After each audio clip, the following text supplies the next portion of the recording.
देवनारायण भगवान भगवान के रूप में हम मानते हैं। वैसे राजस्थान में और हिंदुस्तान में सचिन पायलट साहब भी इतने ही प्रसिद्ध है। पायलट साहब का स्नेह हमेशा रहा है, राजेश पायलट साहब का भी स्नेह रहा है इस मंदिर से। 18 का चुनाव था। चुनाव से जस्ट पहले पायलट साहब देवधाम आए थे और वहाँ भगवान देवनारायण जी का आशीर्वाद लिया था उन्होंने और सफलता भी मिली थी। नमस्कार, आप देख रहे हैं न्यूज़ यापा में उज्जवल शर्मा आपके साथ।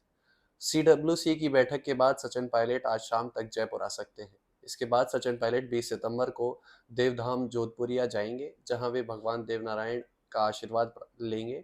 और इस बीच इस कार्यक्रम की पूरी कमान संभाल रहे हमारे साथ मौजूद हैं पीसीसी सदस्य शिव प्रताप अरसाना जी, जो देवनारायण ट्रस्ट के महामंत्री भी हैं। सर, सबसे पहले स्वागत है आपका। और कल के कार्यक्रम को लेकर किस तरह की तैयारी है? नमस्कार उज्ज्वल जी। कल तैयारी हमारी बहुत अच्छी है। लक्की मेला भरता है ये और पूरे देश में प्रसिद्ध है भगवान देवनारायण जी का। इसमें क्या है कि धार्मिक की यात्राएं आती है पूरे देश से। जैसे दिल्ली से भी आई है, जम्मू कश्मीर से भी आई है। देश के कोने कोने से यात्राएं लेके आते हैं, झंडा लेके आते हैं, उसके साथ जोत लेके आते हैं। तो ये 19, 20 और 21 3 दिन का लक्की मेला होता है और लाखों करोड़ों आदमी यहाँ पे मेले में शामिल होते हैं। अब सचिन पायलट भी कल यहाँ पहुंचेंगे तो एक और अलग माहौल वहां नजर आएगा। क्या सचिन पायलट के कार्यक्रम को लेकर तैयारियां?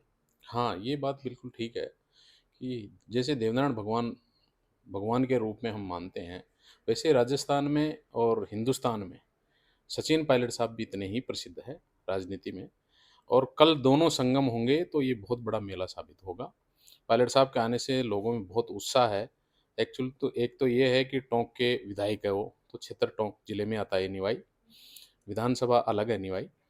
लेकिन पायलट साहब का स्नेह हमेशा रहा है, राजेश पायलट साहब का भी स्नेह रहा है इस मंदिर से।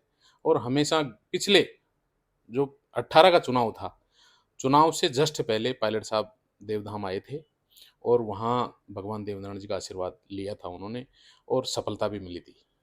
अक्सर सचिन पायलट देव नारायण धाम जाते हैं और आशीर्वाद भी लिया। आपने कहा 2018 के चुनाव से पहले भी, तो क्या इस बार भी सचिन पायलट को उनका आशीर्वाद मिलेगा? और 2023 का चुनाव है, तो इस बार भी वो आशीर्वाद प्राप्त कर सचिन पायलट कांग्रेस अपने साथ साथ कांग्रेस की भी नैया पार लगाएंगे? देखो, सबसे बड़ी ये होता है ईश्वर राजस्थान में हिंदुस्तान में हम मानते हैं भगवान को।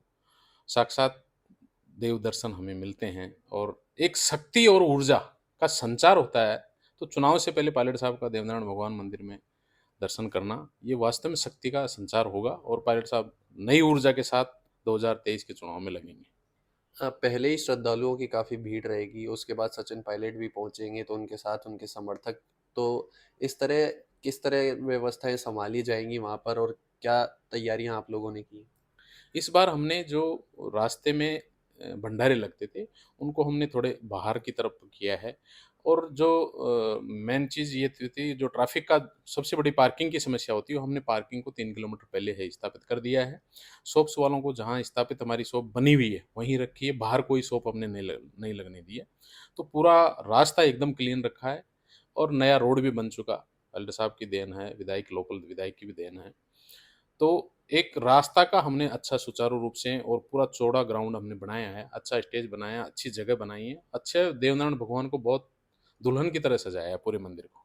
अब ये सवाल भी रहेगा कि क्या कार्यक्रम है, सचिन पायलट कितने बजे पहुंचेंगे, उसके बाद दर्शन करने के बाद क्या कोई सभा को भी संबोधित करने का?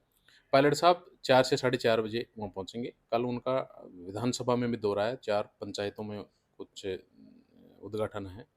उनके बाद में 4 साढ़े 4 बजे पायलट साहब देवनारायण मंदिर में पहुँचेंगे। सबसे पहले भगवान देवनारायण जी का आशीर्वाद लेंगे और मेला ग्राउंड के पास में ही हमने सभा का जगह रखी है, वहाँ सभा को संबोधित करेंगे पायलट साहब। अब एक आखिरी सवाल रहेगा, चुनावी सवाल रहेगा, सियासत से जुड़ा रहेगा कि क्या 2018 में जिस तरह सचिन पायलट ने संघर्ष किया, कांग्रेस की सरकार बनी उसकी बदौलत, क्या फिर से अब 2023 में कांग्रेस की सरकार बनेगी और सचिन पायलट का संघर्ष इस बार काम आएगा?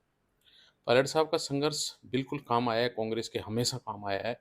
18 में जैसे 21 से 100 सीटें उन्होंने कांग्रेस को दी है और हमें पूरे जोश के साथ और कांग्रेसियों को पूरी उम्मीद है, पूरे राजस्थान के कांग्रेसियों को उम्मीद है कि अगर पायलट साहब लग गए तो वो सरकार बना के मानेंगे और ये उम्मीद है 2023 में सरकार रिपीट होगी कांग्रेस की। बिल्कुल, बहुत बहुत शुक्रिया सर। तो ये थे हमारे साथ शिव प्रताप हरसाना जी, जिन्होंने बताया कि सचिन पायलट ने 2018 में चुनाव से पहले भी भगवान देव नारायण का आशीर्वाद लिया था और उसकी बदौलत वो चुनाव जीते थे। इस बार फिर वे आशीर्वाद लेने जा रहे हैं। जिससे उनमें नई जोश और ऊर्जा का संचार होगा, जिसको लेकर वो राजस्थान में आगे बढ़ेंगे।